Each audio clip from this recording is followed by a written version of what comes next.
Similarly, we use the word happiness. 99% of the cases we use happiness only as a wrong vehicle. Because the object is not there, the vehicle is used, the word is used. You can ask me, why do you exert so much? I say, because I want to be happy. I am making myself unhappy many times in the life because I want to be happy. So we use this wrongly. This is about the three types of measures. So measure is the one thing, first what is given, and the wrong use of measure is the another thing. Imaginary use of the measure, stopping the use of the measure, that is sleep, and recollection is one thing. And the measure these are the subdivisions of the measure. That is direct measure, direct use of measure, deduction through measure, and measure by a vehicle. That is, this is what is most important. Through this, much of the work is being done. So, the mind and the senses are affected by these things. Being affected by these things is not bad, because we want it when rightly done. When the self is understood, when the real I am is understood, all this activity can be used. But when we do not understand what we are, when we understand that the receiving pole is only ourselves, then the whole activity goes a waste. So, after knowing these things, we should make a shift from the reactive pole to the center. This is what we call the negative I am. We have to shift our consciousness to the positive I am. Now, how to do it is the next step, which we take up tomorrow. Of course, the measures are always right because they are given by nature. The right application is important. Because the measures are not wrong. The shape, the sound, the color, they are all in nature. They are correct. I think this vehicles of the spiritual laws. Yes. Yes. Our using the measure rightly is maybe co-measure. I will go through the sentence given in the Agni Yoga and tell you again. Can you show me? So, we have known what the vritti is, that is the behavior of the mind and senses. And we have known that this activity is known as not self, in which we generally live. Now, there is a necessity to suspend these vrittis and absorb them into the real yourself. Then begins the real linking up of consciousness. How to begin the yoga practice? It is, you have to make 2 conscious attempts at first. The one is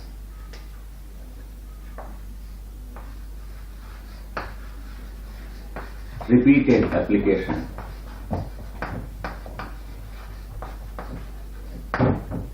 of your conscious mind, the lower mind. Because what is available with us is that part of the instrument which we call the lower mind through the senses. So first begin to make use of that part of the instrument properly. You have to make a conscious attempt to go inside, to retrace your consciousness, to suspend the reactive activity. Every time every moment, practice to think of yourself and try to observe yourself while doing everything. You should not stop doing anything in the world. You should be active, but you should not be active. Your parts should be active outside. You should be active inside. Just as the experienced driver of motor car, he is driving, but he is not actually driving, he is talking to his friend in the car. You know, while you are driving, you will be talking to your friend. Does it mean you are not driving? Actually, you are not driving, but your parts, objective parts are driving. Your mind is driving, you are not driving. Your senses, your eye is driving, your leg is driving, your hand is driving, you are not driving.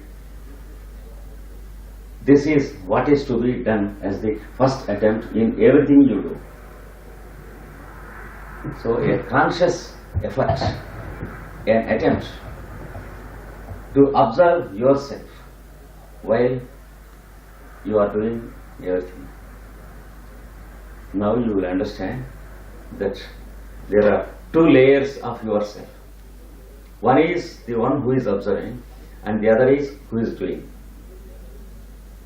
Immediately you will understand that the one who is doing is the negative pole and the one who is observing is the positive pole in you.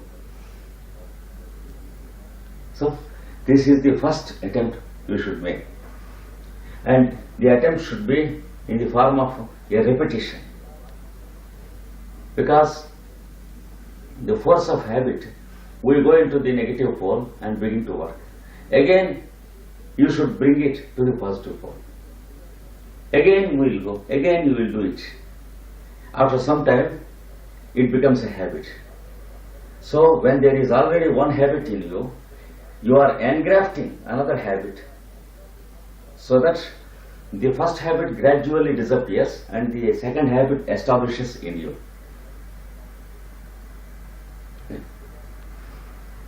Because the scientists of yoga has understood the great power that is there in habit. Afterwards I will tell you something about the science of habit. I have developed a little thesis about this. I will also introduce it. The science and the psychology of habit. Without that, nothing can be done. Our heart is beating because of the quality we call habit. Our lungs are breathing because of the quality we can call habit. That is repetition. Now you make a repetition, there will be a habit. It is different from understanding. You are engrafting a new nature. So repeated application. This is called abhyasa in Sanskrit. They say yoga abhyasa. That means repeat the yoga stage. Clear? Can we say this is a meditation? Then we are always in meditation. If we are on the steps to meditation. Always on the steps. On the steps. Always. On the steps. Yes. Because it can be called self-awareness. Yes. Yes. It is always the Awareness of the self. yes. Krishnamurti also says, aware of yourself in the present. Mm. He teaches the same thing, but he denies the necessity of books and persons. That's the only thing. The difference is, he denies to accept that the past people also know this, but he does the same thing. Mm.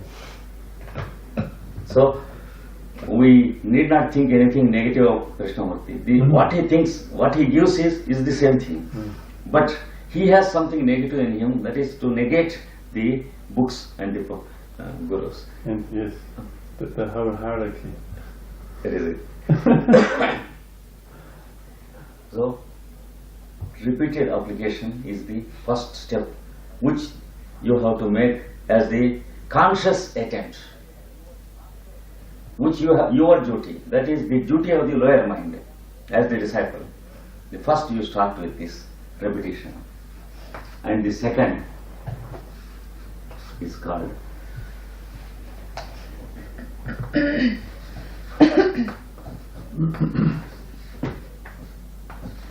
detachment.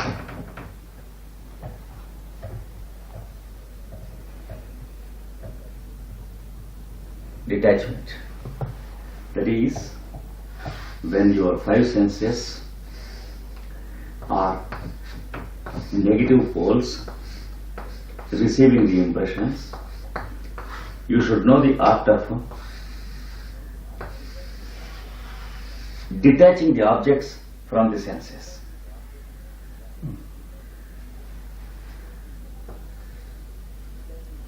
And detaching the mind from the reports brought by the senses.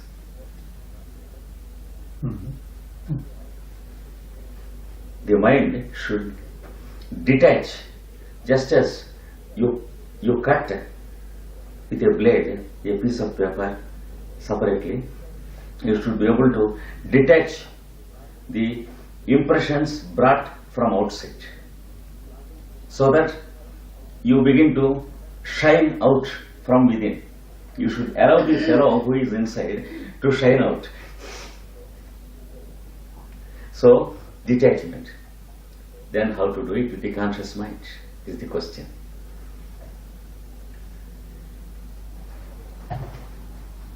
People are generally unwise in practicing detachment. We should be careful here. Suppose I have great anger and irritability. I should get detached. Then I close my mind and think of getting rid of the anger. We should not do it. Because we are meditating anger. See. Suppose I have something low and undesirable. I want to get rid of it. If I think of getting rid of myself, I am thinking of it. So the mind is playing a trick upon us. So here, Master CVV has given a peculiar mantra in English.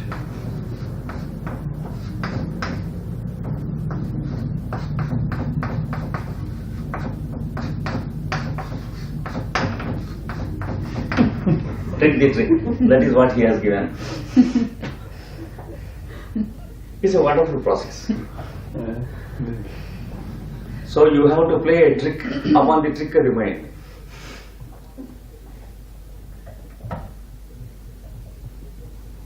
This is exactly a meditation he has given to be done during a particular stage of practicing this second one, detachment. That is, you should grow passive towards the environment. Passive. Passive. Passive towards the environment. That is, you make passive your curiosity. The curiosity should go from the mind. Ignore curiosity. That is, suppose there are 10 people gathered on the street. We feel like knowing what it is, generally. But this passivity, it gives us then to understand the quality of the other. No. By observing yourself, and whenever there is a disturbance outside, you should grow passive of it.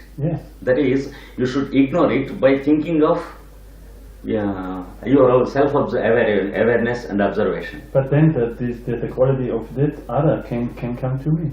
When you are aware of yourself, it cannot come to you. No. But if this is passive, Yes. Then it can come. Yes.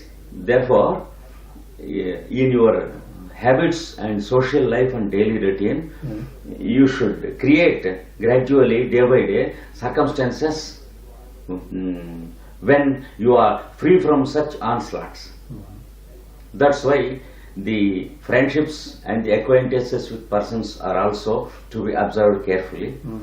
And people who are overcritical and essentially negative and very strong likes and dislikes, you can just leave them off without discussing with them and try to just avoid them. And within a few days, they don't find anything attractive in you, they'll drop off. That is the way.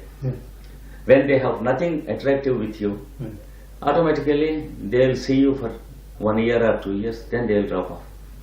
In the meanwhile, you grow passive by observing yourself and locating yourself in a place and a position and a town and a city or village like that. Remove the body from place to place, experimenting in a very passive and safe place where you are not exposed to the direct onslaughts. Because objectively they are inevitable, subjectively you can avoid them.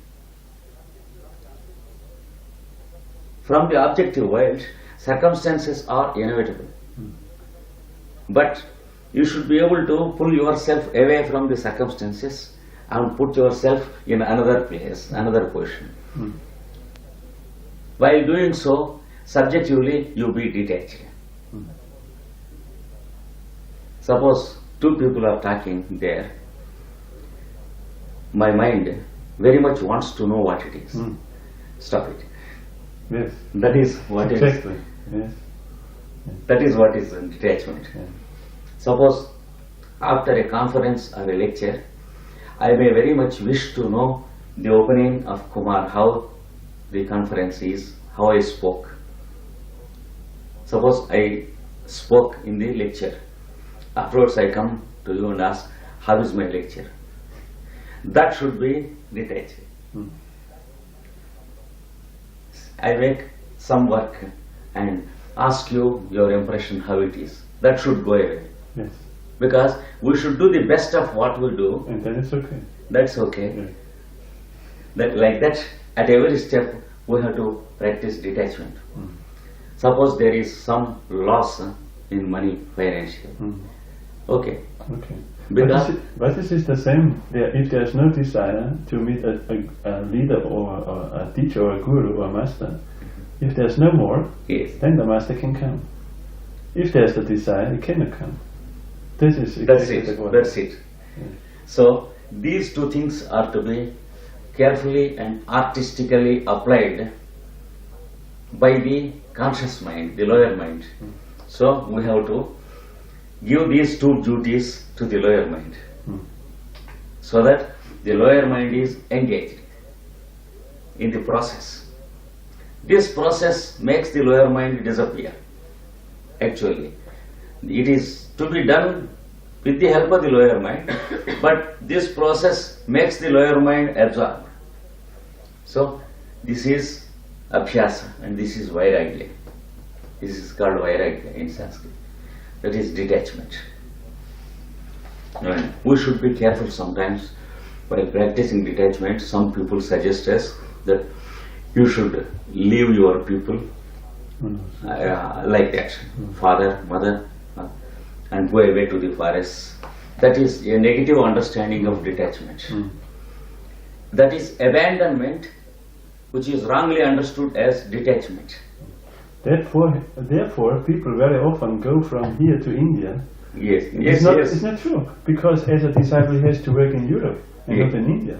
Yes. When we are expected to work in some place, what is the good of our mind desiring to go to some place? It's not that result, then he cannot help. Yes. So, our desires should be gradually neutralized with these two attitudes. Okay? Okay. And also, we have to distinguish between desires and needs. That is another point while practicing these two things. We have to differentiate. Needs are like food, drink, sleep, housing, etc. They belong to the body mainly. Therefore, we can very easily define them, understand them, and provide. Desires, they do not belong to the body, they belong to the mind. So, we cannot define them because the mind may desire many things. We cannot actually give a scientific definition of desire because it belongs to the mind and it is not needed. For example, a watch is needed. While we are working here, if there is a watch there, that is a need. If I feel like having my own watch, it is a desire. Okay, because the purpose served by the watch is the only thing important. Then suppose I don't have a watch, my watch is stolen. Then I will sit and work just as I am working every day because I have a watch here. Afterwards we can purchase a watch, but we should not think of purchasing a watch while doing our work here. So, desires belong to the mind and senses. Needs belong to the body mainly. And there are some spiritual needs which we can know afterwards. Mainly what we know is our needs belong to the body.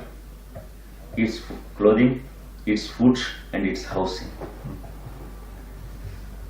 So we have to distinguish between the activity of our desired nature and know the needs, cater the needs properly and eliminate the desires. While catering the needs also, we should be careful. Suppose food is a need. Taste for food, is it a desire or a need? We should be careful. You have to eat tasty food only, but you have to use taste as a convenience to take food. You see, use because it is a gift of nature. We have not developed it. The taste of food, it is given by nature. It's not developed by us. It's not a psychological imagination. This is sweet, that is acid, this is salt. That is given by nature. So it is good. Whatever is given by nature is good and desirable and nothing undesirable in it. So use it as a convenience to eat. But if we eat for taste, it is bad. If we use taste for eating, it is yoga. Like that we should be able to understand things. This is one thing. So first attempt is by two methods. One is conscious attempt, repetition, repeatedly applying our conscious mind to self-observation and self-awareness. And the second thing is growing less and less active with the environment. That's the next step. Then he defines what repetition is. It is an effort towards the state which we wanted to attain. So there should be a desire to attain what we want. So the desired nature should be sublimated by applying it to the object of your yoga practice.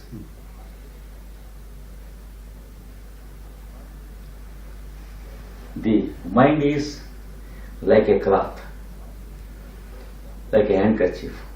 If you place camphor in it, keep it for some time, take it away, it smells like camphor. If you put an onion in it for some time and take it away, it smells like onion. That is, this smell is called desire. Now, you put some fire in it for some time and take it away and smell. There is no fire in it. Fire has eaten away your handkerchief. Fire is the only thing which is different from all other things. All other things give their quality to the handkerchief. Fire eats away the handkerchief. Similarly, when desire is applied to any other thing, you will get the association or the nature of the thing polluted. If you apply it to your object of yoga, desire will be burnt. So, it is impossible to drive away desire. Therefore, apply it to what you want. This is one process.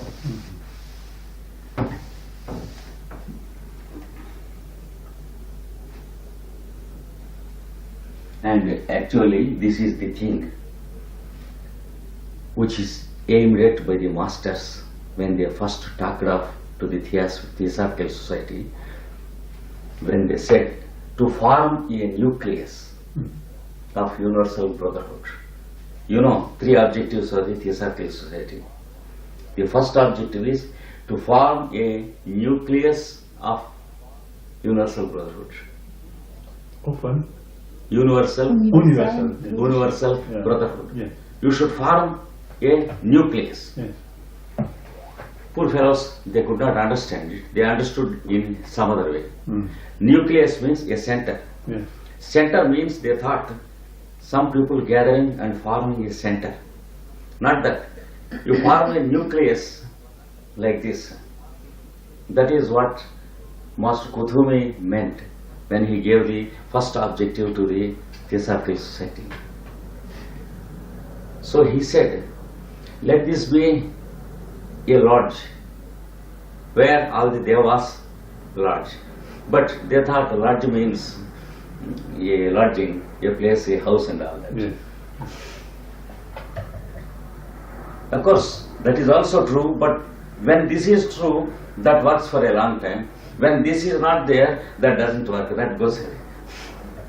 Because we will be looking at only the panel of the Theosophical Society, not the work of the masters. Or we will be seeing at the pictures of the masters, not the work of the masters. That is what happened with the Theosophical Society. Or can we say concentrated on the form? Yes, form side of form it. aspect. We are leaving the activity side of it. Yeah. We are taking the form side of it. And we should also distinguish between 2 things. You should learn to be active and should stop to be busy. You should not be busy. You should be active. This is one thing which we should observe. To be busy is a disease, psychological disease. To be active is health-giving activity. It rearranges all the forces in you, the physical and the mental. Active is self-awareness. Busy means auto-suggestions that I am having too much of work, that I am fatigued, poor fellow, and all that. That is busy. So we impose auto-suggestions that we are not able to withstand the work and all that. That is, our suggestions make us very weak and sick, and we are fatigued too much. 80% of our fatigue is because of auto-suggestion, but not of our work. So this should be one of the points which we should include about the steps given here. I am only making a practical application of the principle. For example, and then he says, he defines it like this: repetition is the effort towards that state of controlling the lower impulses. So every minute you make a repetition of that object in your mind. Then you begin to make a repetition, and then the repetition stops and the habit is established. He also says, habit is engrafted. That is, grafting of a plant. When a branch of a plant is put in the soil and put soil, after some days you will find this an independent plant. So you are to engraft a new habit. Grafting procedure of a new habit. Habit is engrafted by repetition through a long time without any gap. If you are able to be self-aware without a gap by repeating the thought, then automatically it forms a habit.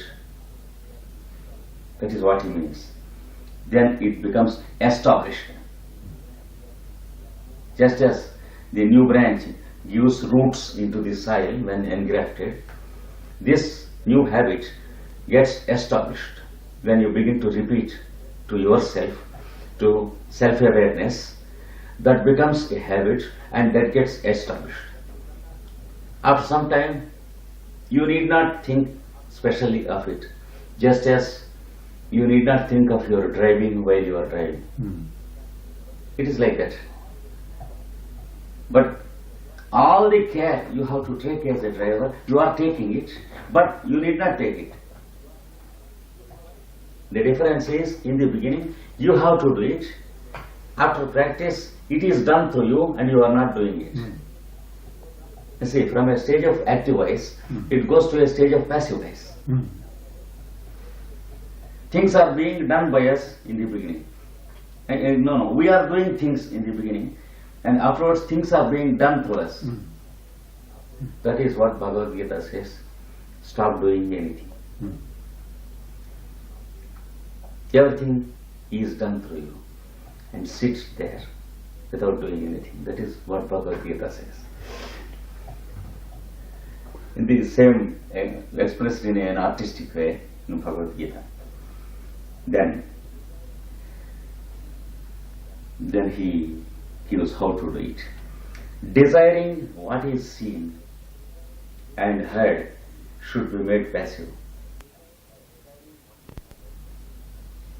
Desiring what is seen.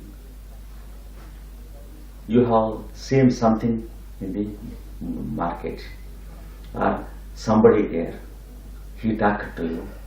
After coming home, you should not think of that unless there is a plan.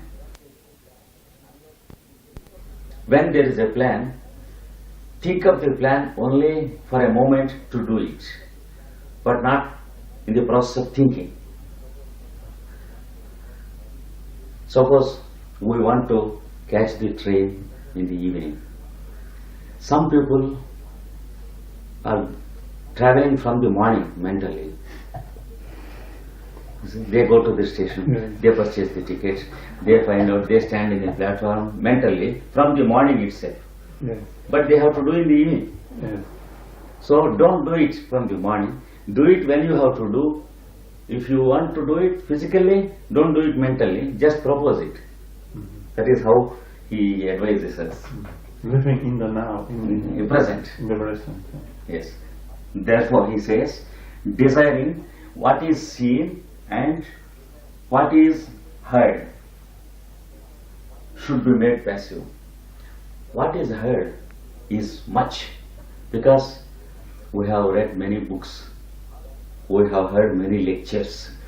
All this comes under the heading, what is heard by us. We begin to think of those thoughts. Stop it. If you have anything to do from it, do it. That is what he says. You can read all the books, including the scriptures. If you feel like doing something from it, begin to do it. Otherwise, stop thinking about it. That is what Patanjali advises here. It is after reading a paper, reading a book, see if you have something to do. Yes, then do it. Otherwise, leave it away. If you have something to do it, it lives with you forever. It continues with you. Suppose we read the sentence from the Gospel, love thy neighbor as thyself. No use of repeating the sentence in the mind as a mantra. If we can love our neighbor, then we do it. Otherwise, forget about the sentence. That is what Patanjali says. However valuable it may be a book, it may be a science, a textbook, or an artist book, a book of law, whatever it is, or the advice of a friend. If it is very valuable, if you feel it valuable, immediately do it. Otherwise, forget about it.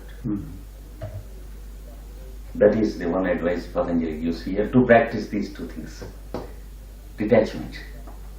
So, do not, here Bhagavad Gita supplements some more. In the name of detachment, do not bring starvation to the senses and mind. Do not make the mind and senses starve. That's not it. Suppose we wanted to practice spiritualism here. I ask you to take the first lesson. Suppose some people ask, can we take our breakfast and come? I say, no, that is very bad.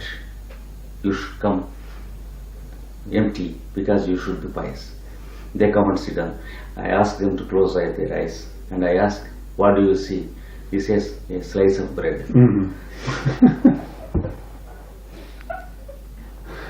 But if you allow him to eat and come, the mental slice of bread is not there. The mind is ready to follow you. So, if you starve the senses and physical body, the objects of senses are having their seeds in you still. That is what Bhagavad Gita says. All the objects that are habituated to your mind, they are having their seeds in you. The trees are outside. You can cut the tree, but the seeds are there, they will germinate once again. So, don't do it. If something is inevitable, you leave it passive and you begin to do your work, that will go away automatically. These seeds will be scorched. According to another textbook of yoga, it is said, you will have scorched seeds. That is fried seeds. They no more germinate. You see, because when everything leaves its impression in us as a seed, and when you take away anything, this seed begins to germinate. Then you should find out a process by which the seed is fried away. Seed should be fried. You need not take away the tree. That is it. This is the next step which Patanjali says. Do not bring starvation to the senses of mind. That is Bhagavad Gita says. Enjoyment can never be destroyed. When the senses are trying to enjoy outside, you can't destroy the enjoyment. You can bring the senses to the right type of enjoyment. So don't ruin the enjoyment, try to ruin it is not possible. You should make the mind know what is enjoyment. That is the process, because enjoyment is the experience of the soul. It is so true. The very nature of the soul is enjoyment. Therefore, you cannot destroy it. If you try to destroy it with the senses, it takes some other form which is more dangerous. If you don't allow it, it takes a more mean and low taste. It goes into a lower taste. What happens when we suppress sex? It takes horrible and monstrous methods. So you should create a taste for something which is higher. Then automatically you will grow passive to the sex and other things like that. That is why enjoyment you should not attempt to stop the senses and mind enjoying anything. You should bring them to the healthy and right type of enjoyment. Suppose the child is eating something which is not healthy. If you take it away, it is disappointed, and next day he eats worse. Without your seeing, he hides himself and does it. So don't do it. Give something which is more tasteful and which is healthy. He will drop it away and take it. Like that you have to behave with the mind and senses. That is what the scriptures say. Enjoyment of its own, as its own touch to itself. The enjoyment is of two types. One is your mind and senses having enjoyment with something different. Environment. This is a unit of your mind and senses. This is something different outside. By contacting something different, the mind and senses have enjoyment. But the soul is having enjoyment as its own taste, not with something different. The difference between the concept of enjoyment between the lower yourself and the higher yourself is the lower yourself, that is mind and senses, they try to find enjoyment with something else, some other thing, not themselves. For example, the tongue tries to find enjoyment with food, the ear with sound, the nose with smell, the mind with some other thought, touch with something else. When it is cool, it finds enjoyment in something warm. When it is warm, it finds enjoyment in something cool. So, at the point of contact with some other thing, the lower nature finds enjoyment. But the soul is enjoyment in itself. There is no some other thing to the soul. See, is it clear? The terms of enjoyment are changed. Here it is only an idea of enjoyment which is false. Here it is the true enjoyment. This pleasure. This is the other one. This is false. Yes. This is an idea of enjoyment. Pleasure. Yes. Even pleasure, it is only a false idea. Yes. Therefore. The attempt is there, the taste is not there, the experience is not there. Here, the experience is there. So here, we have the contact of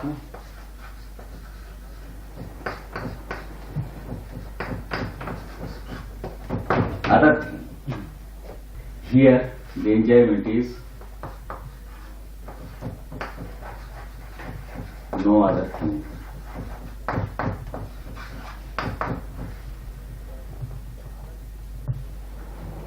Because other is only a false idea. So, in the Bhagavad Gita, it is said, seek me and no other thing. That is what he says. Try to find me and no other one. That is what the Bhagavad Gita says. And in the Old Testament also, there is one mantra. So, see, the false concept of enjoyment in the not self. This is true enjoyment. Enjoyment is the experience of the soul.